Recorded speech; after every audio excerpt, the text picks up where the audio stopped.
it's Dr. Jan with some wise words to work with. And over the course of the next few weeks, I'm going to talk about specific things that you can do in your organization that will help you stop workplace bullying and promote workplace wellness. And today we're going to talk about a topic that really is interesting to me, but I know that most people find very, very boring. Okay, so I already know that. And we're going to talk about policy and procedure. And the reason we're talking about that at the start of this conversation about promoting workplace wellness is because policies and procedures are the foundation of your organizational culture. They're the foundation of how your organizational culture promotes wellness or supports workplace bullying. And I know that most people find policy and procedure pretty boring. I totally get it. Personally, I enjoy talking about it. So let's jump right into it. So your policy and procedure manual was probably something that you were given or you received a digital copy via email when you first started working. And so your policy and procedures manual you should have gone through that during onboarding or training, okay? If you were like me, when you received your policy and procedure manual and you were told to look through it, you probably flipped through it and then put it to the side and said, I've got other things to do, because you didn't really think it was all that important.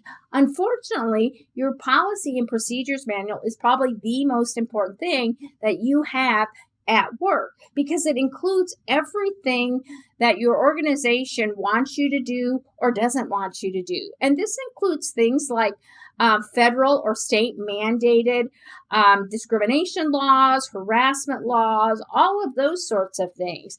But the thing that your policy and procedures manual also should include is how you should do your job, or the expectations that your boss or your organization has. So this might include performance evaluations should be included in your policy and procedures manual.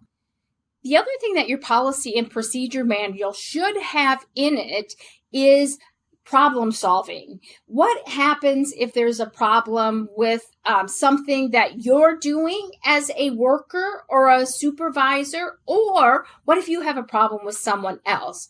Your policy and procedure manual should have chain of command. So what is the hierarchy if there is a problem? It should have in there an outline decision making. How are decisions made in your organization? It also should have in there a conflict resolution. And if it's a really great policy and procedure manual, it has something in there about toxicity and more specifically workplace bullying.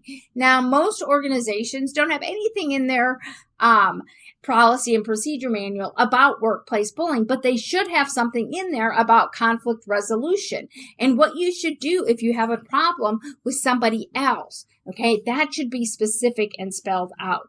And also, if your organization is highly great and it's super, right, it should also have professional behavior standards. Now, again, I've been in the workplace for over 25 years, and I have never worked at a place where there's professional behavior standards in there, okay? And the reason you should have a clear, consistent, and detailed policy and procedure manual that you should read, okay, or at the very least, that your organization should go over those policies and procedures that are most important to you as a worker during that onboarding and training, okay, is so that you know what you should be doing in your job. You should be knowing the parameters that your organization sets around what you should do, and also those professional standards of how you should interact, communicate, and act. Okay. But the reason that most organizations don't have clear, consistent, and detailed professional behavior standards is because we have an assumption that if you are over the age of 18, that somehow you magically learned how to be a professional. Okay. And you know what that smells like. And I'm not even going to say it, because it stinks and it's a bad assumption that causes a lot of problems in the workplace. So the whole point of me talking about policies and procedures is 3 points. 1, you should have a clear outline, a framework, a foundation, a good structure in your organizational culture called policies and procedures that you can rely on and you can go to know what you're supposed to be doing at your job and how you should solve problems when there are problems that arise. And they always arise. That's part of being in an organization, is that problems arise. And you have a solid structure called policies and procedures that help you solve those problems. Okay. And when you have a rickety structure, or a structure that's deteriorated, because what often happens in policies and procedures manuals is maybe your organization, started in 1968. Those policies and procedures need to be updated. And the other thing, when you're looking at policies and procedures, look, I love a good policy manual. I've written a lot of them in my career. But because I've written them well, doesn't mean they're good policies. So a lot of times what happens, okay, which brings me to my second point, is policies need to be evaluated and updated, okay? Just because you have a policy doesn't mean it's being carried out the way it's supposed to be, okay? So you need to review and evaluate those. Just like my housing structure or my building structure, I need to revisit that because things don't always work well, okay? Maybe I have a door and I think it's great, okay, but it's on backwards and I'm not able to open it properly, okay? That means I need to revisit how that door is working. I need to switch it up, switch the hinges maybe, or maybe I need to put on a new doorknob so that it's a better working door, okay? And it's the same thing with your policies and procedures manual. As people come in, your organization grows, it downsizes, so do those policies and procedures need to be reevaluated and fixed, okay? And the third thing, and the final point that I'm going to make, because I know you've had enough of policies and procedures, is that when we don't talk about those policies and procedures that are important. Look, I get it. In a policy and procedures manual that goes on and on and on, it might not always apply to me.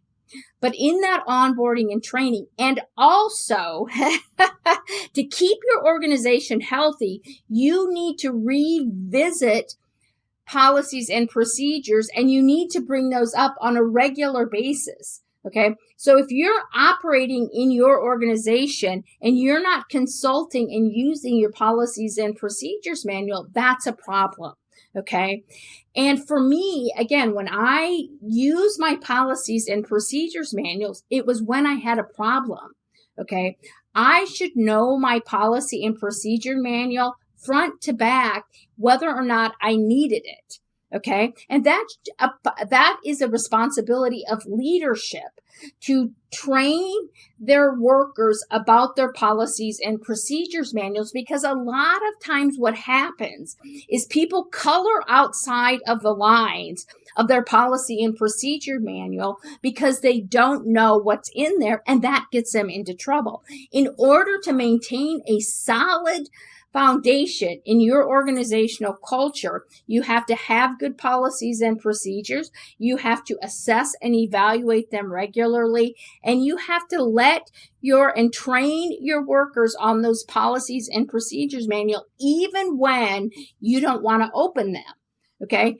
In order for your organization to operate the way it is set up, people have to know what they're supposed to be doing, and that's in those policies and procedures manual.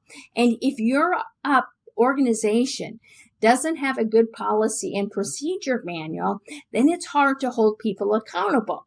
And yeah, that's what we're going to talk about next time, is we have a solid and good policy and procedure manual. And again, I don't want you to have a policy and procedure manual where you are micromanaging people. I want you to have a good policy and procedure manual so you have a good solid structure so your organization can function, okay? Meaning people know what the expectations are and also what's going to happen if they don't meet those expectations, okay, so that you can hold people accountable. And one of the mistakes in bully culture and in toxic workplaces that deteriorates workplace wellness is when you don't have a solid organizational policy and procedure manual, you can't hold people accountable, because you can have a policy and procedure manual that talks about accountability. And accountability is really important when you are trying to weed out toxicity and bullying. But if you don't have a good structure, holding people accountable is hard to do. Thank you so much. Please like, subscribe, and share. And again, if you have any topics you want me to talk about, please email me or leave a comment at jan@stopbullyculture.com. And I hope you're out there working in organizations that are healthy. And if not, I hope that you can use some of this things that we're talking about to weed out bully culture and stop bully culture for good.